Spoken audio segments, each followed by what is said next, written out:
Isabella. Isabella. Isabella.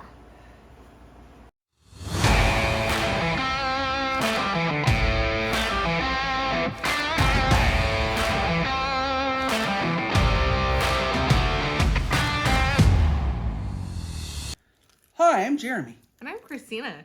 And we're Slithering Hearts. So today we have the final snake unboxing for this month. There is a big reptile show in Northern California next month that we're going to go to. We plan on getting at least 2 more hognoses this year. And then obviously there'll be plenty more to come in the future, assuming that the breeding takes off. Hopefully. So here inside this box, labeled as a harmless reptile. Not labeled as non-venomous though. Speaking of which, I did take a little bite yesterday from Ziggy. Their breeder had fed them on Tuesdays, and I knew this. We had ordered mice before they got here, and they just haven't come yet. They're coming in today, so we're a little behind. I knew they were a little hungry, and Ziggy crawled up into my sleeve of my shirt, and he gave me a little nip. It was actually the tiniest little pinch. It's funny because people say it's like a bee sting. It didn't even hurt as much as a bee sting. Honestly, I've had spider bites from large wolf spiders that hurt worse. Clyde's bite hurts worse. The local alligator lizards that we get in Northern California, that's probably the worst bite I've ever had. Now, I've never been bitten by, like a retic or a Burmese or a large iguana because I tend to not mess with animals that can seriously hurt you. So, but anyway, that bite was nothing. It was kind of funny. He looked very proud of himself as I pulled him off of me. So here we go. This little girl has been kept on paper towel. Ooh, he's really got her taped in here with electrical tape. He wanted to make sure she doesn't escape. Aw, poor baby. What's her name, Christina? Isabella. So Christina names her animals. When I saw a picture of her, immediately Isabella popped into my head. So this snake, along with Ziggy, is actually the key of our future breeding program. She's not going to be ready to breed for a couple of years. She is an Arctic Shadow Conda, extreme red, head albino. So first, let's talk about the Conda. You can see she has fewer markings, and some of them are fairly round. That's the Conda. It's kind of interesting because this particular snake's like half Conda, and the other half, you can really see the Arctic-style markings, the big square markings down the side. But the round ones up top show that she has Conda in her, which is good. And then we'll do some close-ups later, but if you look on the side, you can see what's called a blush line or a shadowy piece below her markings that almost make her markings look three-dimensional if you look really close for this little girl. Those markings are the shadow. Finally, she's het extreme red, so she has extreme red in her bloodline. We don't really have the genetics of the extreme red morph mapped out.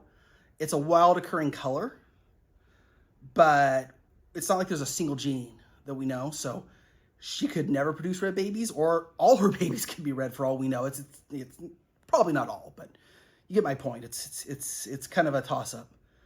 But her and Ziggy are going to produce some wonderful babies. They're going to produce a whole host of different babies. They're going to produce regular condas and anacondas. They're going to produce platinums and gray fogs, both condas and all of them will be, some will be albino, some will be extreme red, some will be shadow, some will be all three or any combination of the two. So there's going to be a ton of different snakes to come out of these litters. And once we get some sable added into that bloodline as well, which will probably be a couple generations down the road, they're just going to be incredible snakes. And if we can get albino, Arctic, extreme red with either super Arctic or Arctic and sable, those are going to be gorgeous snakes with very distinct markings. I'm going to hand her over to Christina.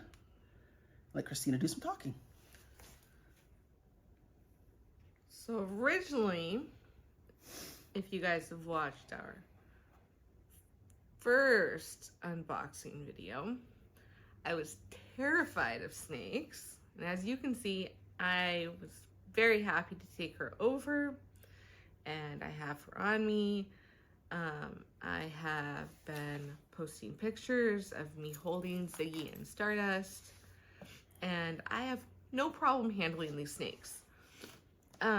So if any of you are terrified of snakes, or know anyone that's terrified of snakes, or you want to get past your fear of snakes, especially if you want to get past your fear of snakes, if you even have the desire to get past your fear of snakes, then it is going to be much easier for you to get past it, just knowing that you want to get past it.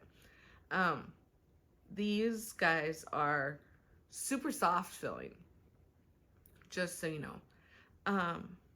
They are, like, look at this. She's just loved up on me.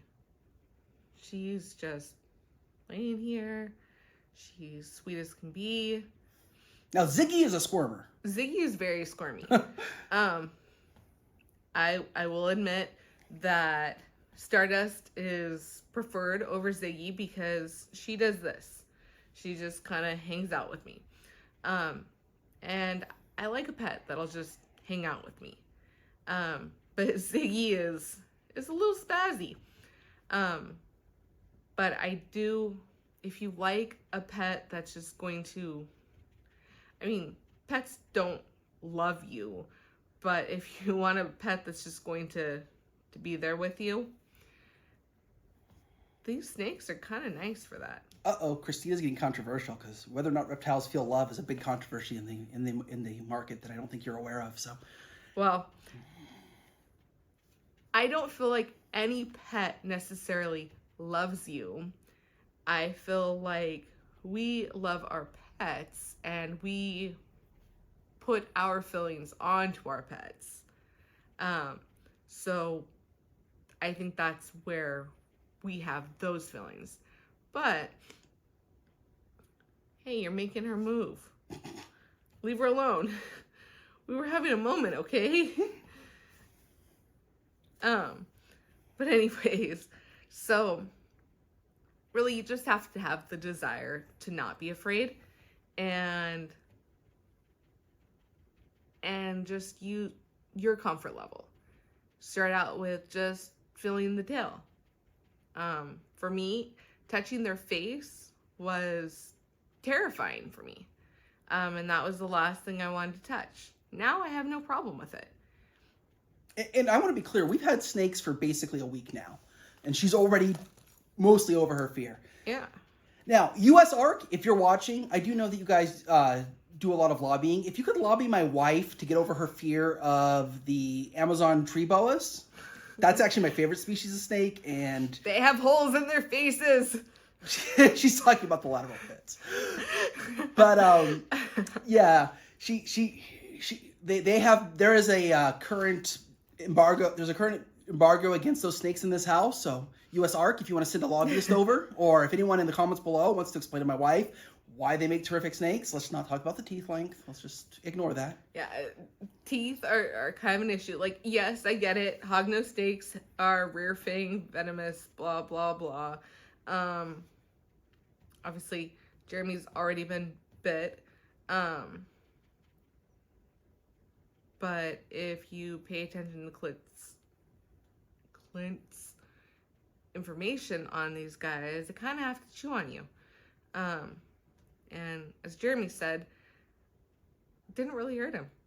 So that's a good thing. No, I have a little mark. You can see where it bit me. Yeah. Literally, if I told someone it was a spider bite, they'd believe me. So, no, to be fair, Ziggy is still fairly young. He's only a year old. But. Yeah.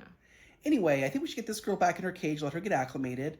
We're going to do some more videotaping today. Probably won't release it all today, but anyway, and just so you guys know, this was not a setup. Christina really was deathly terrified of snakes just a week ago. In that video, when she was freaking out, that wasn't her playing. She was freaking out. I was really hyperventilating. I was really doing my best to calm myself down. And the first time Ziggy's face touched her, I thought she was going to pass out.